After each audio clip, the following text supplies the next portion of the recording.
ஈஷா விவகாரம் தொடர்பான வழக்கு உச்சநீதிமன்றத்திற்கு மாற்றம் செய்யப்பட்டிருக்கிறது. அண்மை செய்தியாக பார்க்கிறோம். சென்னை உயர்நீதிமன்றத்தில் இருந்த ஈஷா யோகா மையம் தொடர்பான வழக்கு உச்சநீதிமன்றத்திற்கு மாற்றம் செய்யப்பட்டிருக்கிறது. சென்னை உயர்நீதிமன்றம் கேட்ட அறிக்கையை தங்கள் முன்பாக தாக்கல் செய்ய வேண்டும் என உச்சநீதிமன்றம் உத்தரவிட்டிருக்கிறது. நாளைய தினம் சென்னை உயர்நீதிமன்றத்தில் விசாரணை அறிக்கை தாக்கல் செய்ய இருந்த நிலையில் வழக்கு விசாரணை உச்சநீதிமன்றத்திற்கு மாற்றம் செய்யப்பட்டிருக்கிறது. விவரங்களோடு செய்தியாளர் நிரஞ்சன் இணைந்திருக்கிறார். என்ன விவரம் நிரஞ்சன்? என்ன காரணத்துக்காக உச்சநீதிமன்றத்திற்கு வழக்கு மாற்றப்பட்டிருக்கு? ஆனந்தி, இது ஒரு ஆட்கொணர்வு மனுவாக சென்னை உயர்நீதிமன்றத்தில் தாக்கல் செய்யப்பட்டிருந்தது.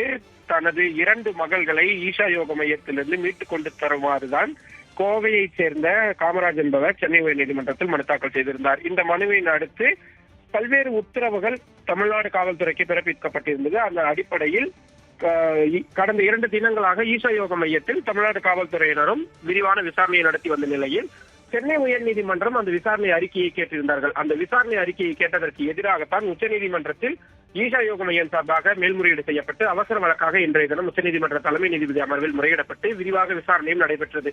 இதன் முடிவில் தற்பொழுது சென்னை உயர்நீதிமன்றத்தில் இருக்கக்கூடிய தங்களது அந்த வழக்கை உச்சநீதிமன்றத்திற்கு மாற்றிக் கொள்வதாக உச்சநீதிமன்றம் அறிவித்திருக்கிறார்கள். சென்னை உயர்நீதிமன்றம் எந்த ஒரு அறிக்கையை காவல்துறையிடம் கேட்டிருந்தார்களோ அந்த அறிக்கையை தங்களிடம் தாக்கல் செய்ய வேண்டும் என்றும் தமிழ்நாடு காவல்துறைக்கு உச்சநீதிமன்றம் தற்பொழுது உத்தரவு பிறப்பித்திருக்கிறார்கள். அது மட்டும் இல்லாமல் மேற்கொண்டு எந்த ஒரு நடவடிக்கையும் தமிழ்நாடு காவல்துறை மேற்கொள்ளக்கூடாது என்ற உத்தரவும் தற்பொழுது பிறப்பிக்கப்பட்டிருக்கிறது. தங்கள் முன்பாக அந்த விசாரணை அறிக்கையை தாக்கல் செய்ய வேண்டும் என உச்சநீதிமன்றம் சொல்லியிருக்கிறாங்க. இப்போ காவல்துறையினர் நாளைய தினமே இந்த விசாரணை அறிக்கையை தாக்கல் செய்யணுமா, இல்ல உச்சநீதிமன்றம் இன்னும் கூடுதல் அவகாசம் கொடுத்திருக்கு? ஏன்னா இப்பதான் வழக்கு உச்சநீதிமன்றத்திற்கு மாற்றம் செய்யப்பட்டிருக்கு, அதனால இந்த சந்தேகம் வருது. ஆனந்தி, வீடியோ கான்பரன்சிங் மூலமாக சம்பந்தப்பட்ட அந்த தந்தை என்பவரும் நேரில் ஆஜராக வேண்டும் என்றால் ஆஜராகலாம் என்ற ஒரு உத்தரவும் பிறப்பிக்கப்பட்டிருக்கின்றது. தமிழ்நாடு காவல்துறை ஏற்கனவே மேற்கொண்டிருக்கக்கூடிய நடவடிக்கைகளின் அடிப்படையில் அவர்கள் ஒரு அறிக்கையை தாக்கல் செய்திருப்பார்கள். அந்த அறிக்கையை தான் சென்னை உயர்நீதிமன்றம் கேட்டிருந்தார்கள்.